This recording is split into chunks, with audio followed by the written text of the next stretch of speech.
What is up, everybody? It is Dynamic here, and welcome back to another YouTube video. Today, some crazy news happened in the MLW community as Justin Esch and Drew Davis were just traded to the Pacific Predators in return for Stephen McGlade and a 2026 unprotected first-round pick.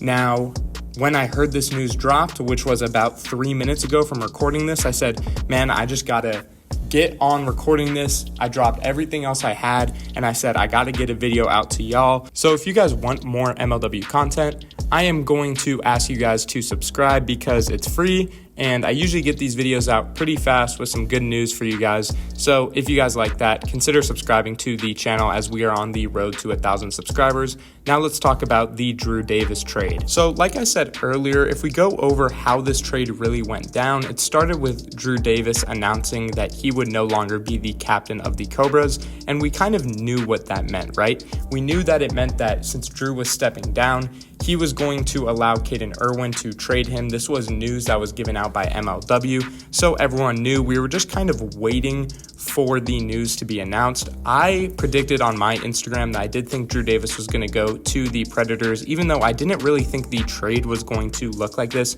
That is where his new home is at. So obviously that happens and all the MLW fans are patiently waiting. But Drew Davis has finally gotten announced via Instagram, via Twitter, via whatever you follow MLW on, that he has officially been traded for Stephen McGlade in the first overall pick in 2026. The Cobras are also giving up Justin Esch.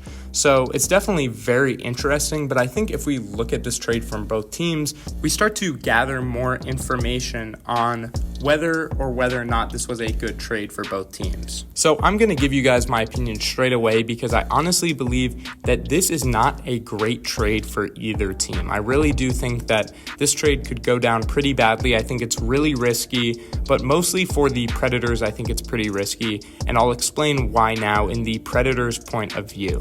So don't get me wrong, on paper this trade makes a ton of sense for the Predators. What did they need? They needed fielding and hitting. They got the fielding from Drew. Justin Esch and Drew are both good hitters, so it makes sense on paper, and they were not going to be using Stephen McGlade, and a pick is a pick, right? So completely on paper, it does make sense. I understand where people are going with that, but I also think that the Predators might have a little bit of an issue with trying to find guys to play. Now, normally that's not really a problem in MLW, especially because, you know, the more the merrier, right? You want to see who's good and who's not good, but we only have 6 games left in the season for the Predators, so I really think there's a lot of things that could be going down that would be hard for the Predators to really find a lot of burn for these guys.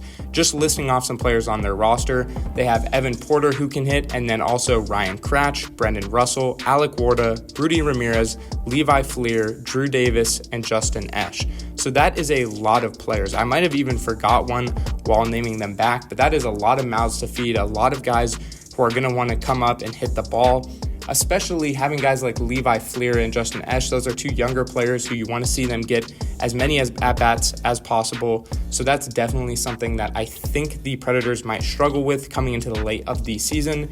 But the issue, I think the main issue, is that the Predators could still struggle to make the playoffs because implementing a bunch of new players into your team when there's only 6 games left is a little risky. However, I do like the move by the Predators. I think it was confident. I've been saying it all year long. I need the Predators to make a move. I'm sick of them just getting late round draft picks, and they definitely made a move. And I really like the fact that they went out and did something like this. I think it is pretty high risk, high reward, because they could be one of those teams that's just like they make this trade and then they just go and kill everybody. And obviously that would be best case scenario. It could go the other way, but you never really know with trades like this. But I would give this trade a B+ for the Predators just because if they do finish out of the playoffs, which is a real possibility, that would be a pretty high pick that they've given up for an older Drew Davis who might be retiring soon and Justin Esch who is still playing pretty inconsistently. So now let's take a much needed look at the Cobra side of this deal because I'm left shaking my head what they were trying to do by making this trade. I'm not 100% sure if this was a trade orchestrated by Kyle a little bit or if it was made a little bit by Drew or Caden Irwin.